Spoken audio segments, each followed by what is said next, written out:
ഓർക്കില്ല. അവർക്ക് കാര്യം മനസ്സിലായി. മുദ്ര നമുക്കും നല്ല പരിചയമുണ്ട്.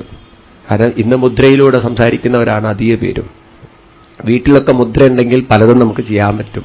വീട്ടിൽ ചിലപ്പോൾ ആരെങ്കിലുമൊക്കെ വരുന്ന സമയത്ത് നമ്മൾ അവരോട് വർത്തമാനം പറയുമ്പോൾ കുട്ടികൾ ബഹളം വെച്ചാൽ ആ മുദ്ര കൊണ്ട് അവർക്ക് മനസ്സിലാവും മിണ്ടാതിരിക്കണം എന്നുള്ളത്. പിന്നെ വീട്ടിൽ ചിലപ്പോൾ അമ്മ വല്ല കുരുത്തക്കേട് ചിലപ്പോൾ ഒപ്പിക്കും. എന്തെങ്കിലും ആർക്കെങ്കിലും ഫ്രീ എടുത്തു കൊടുക്കുക, എന്തെങ്കിലും ഒപ്പിക്കും. ഇത് മക്കൾ കാണും. അപ്പൊ പറയും, ഇന്ന് അച്ഛൻ വരട്ടെ ശരിയാക്കി തരാം അമ്മയെന്ന്. അച്ഛനോട് പറയുമ്പോൾ അച്ഛൻ വീട്ടിൽ വരുമ്പോൾ അല്ലെങ്കിലേ ടെൻഷനിലാണ് വരുന്നത്. ആ സമയത്ത് അമ്മ കുട്ടി പറയും, അച്ഛാ ഇന്നുണ്ടല്ലോ അമ്മ എന്ന് പറയുമ്പോഴേക്ക് അമ്മ തുറക്കും. പറയേണ്ട നാളെ നിനക്ക് അപ്പം ഉണ്ടാക്കി തരാമെന്ന്. ആ കുട്ടിക്ക് മനസ്സിലാവുക മുദ്ര എന്നുള്ളത്. മുദ്രയിലൂടെയാണ് എല്ലാവരും വർത്തമാനം പറയും. മുദ്രയില്ലെങ്കിൽ കണ്ടില്ലേ, പോലീസുകാരൊക്കെ മുദ്രയിലൂടെ അങ്ങോട്ടും ഇങ്ങോട്ടൊക്കെ. ട്രാഫിക് സിസ്റ്റം ഒക്കെ മുദ്രയാണ്. അവർക്ക് മനസ്സിലാവും, ആളുകൾക്ക് മനസ്സിലാവും. ഇങ്ങനെ വെച്ച് കഴിഞ്ഞാൽ നമുക്കറിയാം നിർത്താനാണെന്ന്. പോലീസുകാരെങ്ങനെ കാണിച്ചാൽ നമ്മളാരും പോലീസുകാരുടെ അടുത്ത് പോകാറില്ല. ഒരിക്കൽ ഡൽഹിയിലാണ്, അവിടെ ഇന്റർനാഷണൽ ഇതുണ്ട്, നമ്മുടെ സാംസ്കാരിക നിലയുണ്ട്. അവിടെ കഥകളി നടന്നുകൊണ്ടിരിക്കുകയാണ്.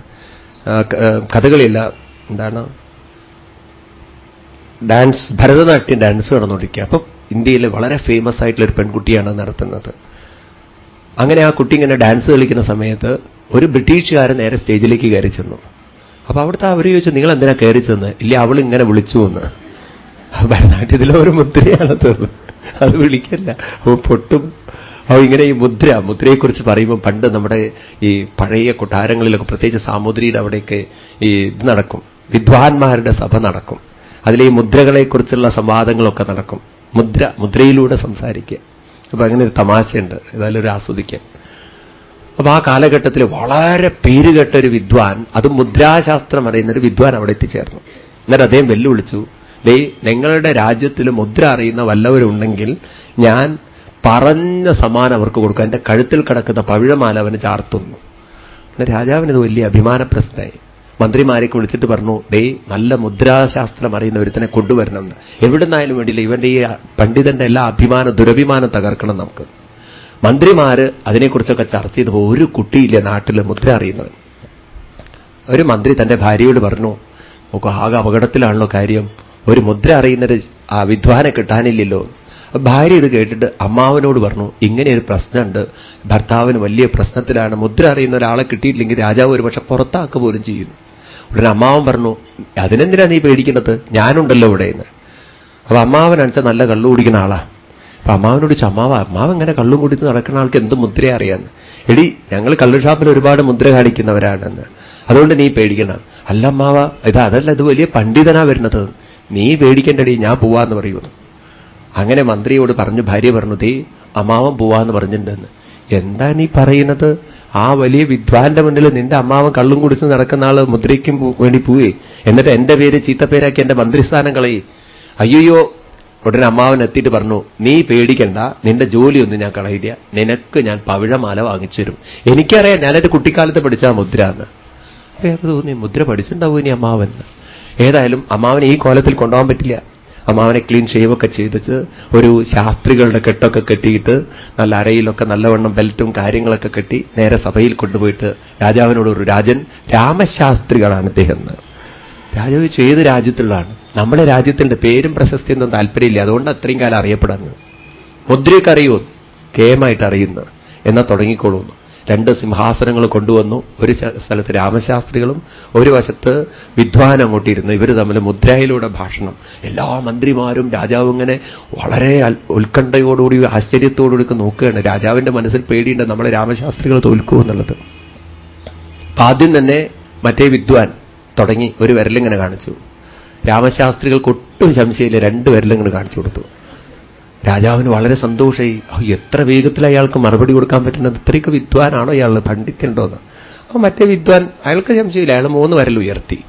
ഉടനെ തന്നെ നമ്മുടെ രാമശാസ്ത്രികൾ 4 വിരൽ ഉയർത്തി. അപ്പം പണ്ഡിതൻ ഇങ്ങനെ ആലോചിച്ചു, ഇനിയിപ്പോൾ എന്താണെന്ന്. ഏതായാലും അയാൾ 5 വിരൽ ഉയർത്തി. ആ സമയത്ത് നമ്മുടെ രാമശാസ്ത്രികൾ ഒരു വട്ടം ഇങ്ങനെ ഇട്ടിട്ട് ഒരു വിരലും കൂടി കാണിച്ചു. അതിൽ ആ പണ്ഡിതൻ വീണുപോയി. ആ വട്ടത്തിലെ മുദ്ര അയാൾക്ക് മനസ്സിലായില്ല. അയാൾ ഉടനെ തന്നെ അവിടെ എണീറ്റിട്ട് രാമശാസ്ത്രികളുടെ കാൽക്കൽ വീണുകൊണ്ട് തന്റെ പവിഴമാല എടുത്തിട്ട് അങ്ങോട്ട് കൊടുത്തു. രാജാവിനോട് പറഞ്ഞു, ഇത്രയും പണ്ഡിതനായിട്ടുള്ള ഒരുത്തനെ ഞാൻ ഈ ഭൂലോകത്തിൽ കണ്ടിട്ടില്ല, നിങ്ങളുടെ പണ്ഡിതൻ കേമൻ തന്നെയാണ്. അങ്ങനെ അവരങ്ങോട്ടും ഇങ്ങോട്ടും. അപ്പോഴും രാജാവ് സ്വർണ്ണക്കിഴി കൊടുത്തു. രാജാവിനിങ്ങനെ സന്തോഷം കൊണ്ട് പതിവർക്ക്. നമ്മുടെ മന്ത്രിയാണെങ്കിൽ അതിനപ്പുറത്താണ്. കാരണം എൻ്റെ അമ്മാവൻ എൻ്റെ അഭിമാനം രക്ഷിച്ചു എന്ന് മാത്രമല്ല, നാളെ പ്രധാനമന്ത്രിയാവാൻ സാധ്യതയുണ്ട് എനിക്ക്. ഏതായാലും ഇതൊക്കെ കഴിഞ്ഞിട്ട് രാജാവ് പണ്ഡിതനെ വിളിച്ചിട്ട് ചോദിച്ചു, നിങ്ങൾ എന്താ അങ്ങനെ സംസാരിച്ചതെന്ന്. അപ്പൊ ആ പണ്ഡിതൻ പറഞ്ഞു, ഇവര് പരസ്പരം കേൾക്കണില്ല എന്താ പറഞ്ഞത്. രാജൻ, ഞാൻ പറഞ്ഞു ബ്രഹ്മം ഈശ്വരൻ ഒന്നാണെന്ന് ഞാൻ പറഞ്ഞു. ഉടനെ അയാൾ പറയാണ്, ജീവനെന്നും ഈശ്വരനെന്നും രണ്ടുണ്ടല്ലോ, ഒന്നാണെങ്കിൽ പിന്നെ അമ്പലത്തിലൊന്നും പോകേണ്ട ആവശ്യമില്ലല്ലോ. അപ്പൊ ഈശ്വര സങ്കല്പവും ജീവസങ്കല്പവും വേറെയാണല്ലോ, രണ്ടാണല്ലോ. ശരിയാണ്. അപ്പൊ ഞാൻ പറഞ്ഞു ത്രിമൂർത്തികൾ വേറെ മൂന്നുണ്ട്, ബ്രഹ്മ വിഷ്ണു മഹേശ്വരൻ, അങ്ങനെയാണല്ലോ സങ്കല്പം. അപ്പൊ അദ്ദേഹം പറയാണ് വേദം 4 അപ്പൊ ഞാൻ പറഞ്ഞു മഹാഭാരതം പഞ്ചമവേദം 5 ആ സമയത്ത് അയാളൊരു വട്ടിട്ട് ഒന്ന് കാണിച്ചു. അതെനിക്ക് മനസ്സിലായില്ല മുദ്ര എന്ന്. അതിൽ ഞാൻ തോറ്റുപോയി. ഉടനെ ഇത് കഴിഞ്ഞിട്ട് രാമശാസ്ത്രികൾ വിളിച്ചു രാജാവ് ചോദിച്ചു, നിങ്ങൾ എന്താ അങ്ങോട്ട് മറുപടി കൊടുത്തതെന്ന്. അപ്പൊ ഉടനെ രാമശാസ്ത്രി പറയാണ്, അവൻ എന്നോട് പറയാണ് 1 കുപ്പി കഴിക്കുന്നത്, ഞാൻ 2 കുപ്പിയൊക്കെ ദിവസവും കഴിക്കുന്ന ആളാണ്, എനിക്കൊരു കുഴപ്പമില്ല. അപ്പൊ അവൻ പറഞ്ഞു 3 കഴിക്കുന്നു, ഞാൻ 4 ശരിക്കും കഴിക്കും. അപ്പൊ അവൻ 5 കഴിക്കുന്നു പറഞ്ഞപ്പോ എനിക്ക് അത്ര അങ്ങോട്ട് വയ്യ. അപ്പൊ ഞാൻ പറഞ്ഞു, ഒരു പപ്പടം കൂടി കിട്ടിയാൽ ഒന്നും കൂടി ആവാന്ന്. അതാണ് ആ വട്ടം വരച്ചത്. രാജാവ് ഞെട്ടിപ്പോയി, ഇതെവിടെ കിടക്കണം ഈ മുദ്രകളും ഈ പഠനമൊക്കെ എന്ന്. പപ്പടം കൂടി കിട്ടിയാലും. അപ്പൊ അങ്ങനെയുള്ള മുദ്രയല്ല ഈ മുദ്രയ്ക്ക് പറയാ ചിൻ മുദ്ര എന്നാ പറയാം. ചിൻ മുദ്ര എന്ന് പറഞ്ഞാൽ ചൈതന്യമുദ്ര എന്നർത്ഥം. അപ്പോ എന്താണ് ഈ മുദ്രയിലൂടെ നമ്മളെ കാണിച്ചു തരുന്നത്? നമ്മുടെ ഓരോ വിരലുകളും നമ്മുടെ ശരീരത്തിലെ ഓരോ തത്വങ്ങളെ, കാര്യങ്ങളെ കാണിച്ചു തരുന്നു. ഏറ്റവും ചെറിയ വിരൽ ശരീരത്തിന്റെ സ്ഥൂലഭാവത്തെ കാണിച്ചു തരുന്നു. അതുകൊണ്ട് കുട്ടികൾക്ക് പോലും അറിയാം, ബാത്റൂമിൽ പോകണമെങ്കിൽ ഈ വിരലേ അവർ ഉയർത്തുള്ളൂ. ശരീരത്തിന്റെ സ്ഥൂലഭാവത്തെ അത് കാണിക്കുകയാണ്.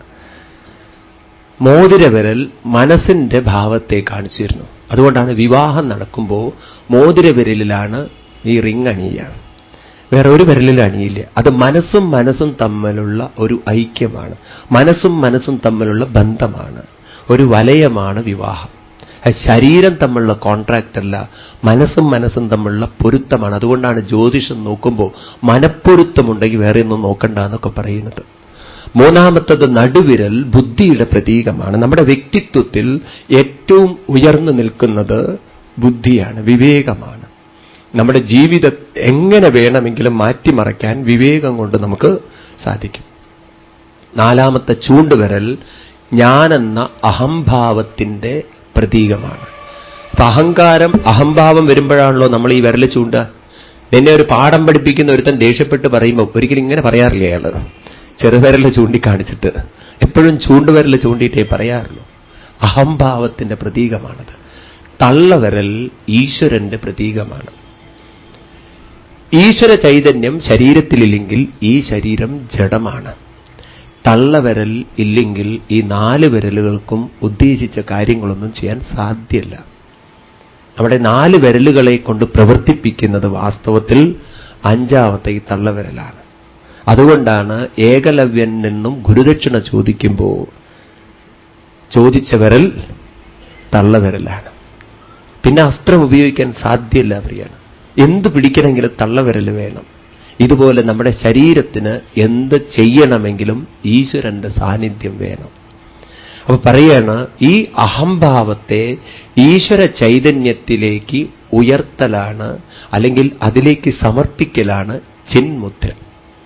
ഞാനെന്ന ഭാവത്തിൽ നിന്നും ഞാനെന്ന ഭാവമത് തോന്നായികവേനമിക തോന്നുന്നതാകിൽ അഖിലം ഞാനിതെന്ന വഴി തോന്നേണമേ വരദനാരായണ.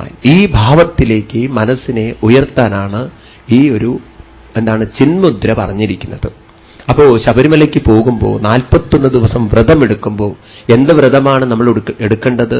ഒരു കറുപ്പെടുക്കുന്നതും മാലയണിയുന്നതൊക്കെ വ്രതം കൊണ്ട് ഉദ്ദേശിക്കുന്നത് എന്റെ മനസ്സിനെ ഈശ്വര ചൈതന്യത്തിലേക്ക് ഉയർത്താനുള്ള ശക്തിയും കഴിവും എല്ലാം എന്നിലുണ്ടെന്ന് മനസ്സിലാക്കി അതിനെ ഉണർത്തലാണ് വ്രതം.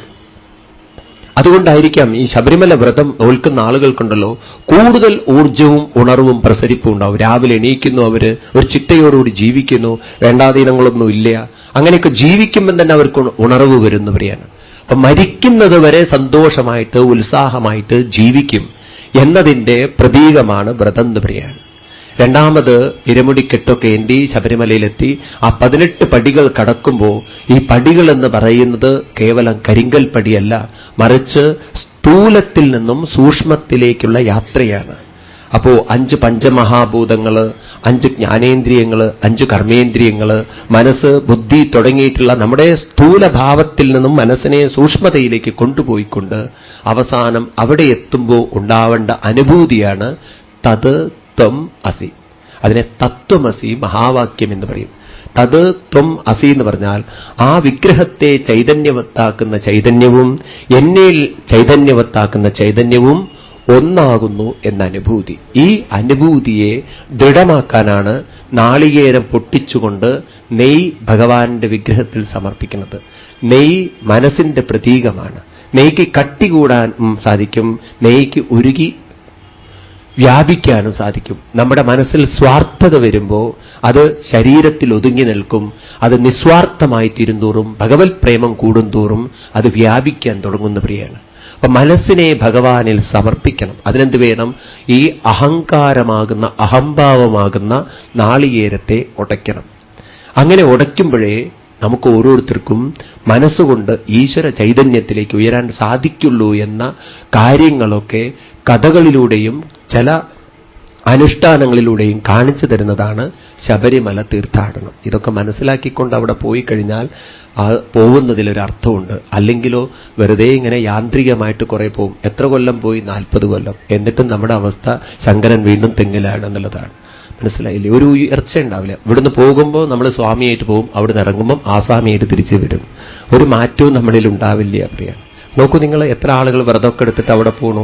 ആ 18ാം പടി ഇറങ്ങുമ്പം എന്തൊക്കെയാണോ ഉപേക്ഷിച്ചത് അതൊക്കെ വീണ്ടും അവിടുന്നേ തുടങ്ങി എല്ലാ ദോഷങ്ങളും എന്ന് പറയാണ്. അപ്പൊ ആ പോക്കിലൊരർത്ഥമില്ല. പോകുന്ന വിളിച്ചു പറയുന്നതിൽ പോലും ആത്മാർത്ഥത നഷ്ടപ്പെടുന്നു. സ്വാമി പണ്ടൊക്കെ വിളിച്ചു പറയുമ്പോൾ ഒരു ആത്മാർത്ഥത ഉണ്ടായിരുന്നു. അതൊന്ന് നഷ്ടപ്പെട്ടുകൊണ്ടിരിക്കുന്ന ഒരു കാലമാണ്. സ്വാമിയെ കാണാൻ, ആരെ കാണാൻ, സ്വാമിയെ കാണാൻ, അതുപോലെ കെട്ടും കെട്ടി ശബരിമലയ്ക്ക് ഇതൊക്കെ വിളിച്ചു പറയുമ്പം ഇപ്പം നമ്മൾ പോകുന്ന സമയത്ത് കേട്ടത് ഇങ്ങനെ ആളുകൾ വിളിച്ചു പറയാണ്, നെയ്യഭിഷേകം സ്വാമിക്ക്, പാലഭിഷേകം സ്വാമിക്ക്, കല്ലും മുള്ളും സ്വാമിക്ക്, ഇനിയിപ്പോൾ അതായിട്ട് എന്തിനാ നമുക്ക് എന്നുള്ളതാണ്. ഇങ്ങനെ വിളിച്ചു പറഞ്ഞൊരു യാന്ത്രികമായിട്ട് വിളിച്ചു പറഞ്ഞിട്ട് കാര്യം. അതൊക്കെ സഹിക്കാം. ഞങ്ങൾ ഇപ്രാവശ്യം ശബരിമലയിൽ ഒരു സപ്താഹം നടത്തുണ്ടായി. അത് കഴിഞ്ഞ് ഇറങ്ങി വരികയാണ്. അപ്പോൾ ഒരു കൂട്ടം ആളുകൾ അങ്ങനെ പോകുന്നുണ്ട്. സ്വാമി, അയ്യപ്പോ, ആരെ കാണാം, പിന്നെ കാണാന്ന്. അത് ഇതുവരെ നമ്മൾ കേട്ടിട്ടില്ലേ? ആരെ കാണാൻ? സ്വാമിയെ കാണാൻ. ഈ പിന്നെ കാണാന്നുള്ളത് കേട്ടപ്പോൾ ഒന്ന് ശ്രദ്ധിച്ചു നോക്കി, എന്താ അയാൾ പറയും? അപ്പൊ മൊബൈൽ ഫോണിൽ കൂടെ വിളിച്ചു പറയുന്നത്. വീട്ടിലാർക്കും വിളിച്ചു പറയാം പിന്നെ കാണാന്നുള്ളത്. ഇതാണ് ഇപ്പോഴത്തെ ഭക്തി പറയുന്നത്. അതൊക്കെ ഒരു യാന്ത്രികതയിലേക്ക് പോവാതിരിക്കണമെങ്കിൽ ഇതെല്ലാം അല്പം ശാസ്ത്രീയമായിട്ട് മനസ്സിലാക്കുമ്പോൾ അയ്യപ്പൻ എന്നത് ഒരു വിഗ്രഹമായി, ശബരിമല എന്ന് പറയുന്നത് സ്ഥലമായിട്ടിരിക്കില്ല. അതെല്ലാം നമ്മളിൽ തന്നെയുള്ള ഈശ്വര ചൈതന്യത്തിലേക്കുള്ള നമ്മുടെ മനസ്സിന്റെ പരിവർത്തനത്തെയായിട്ട് കാണിച്ചു തരും.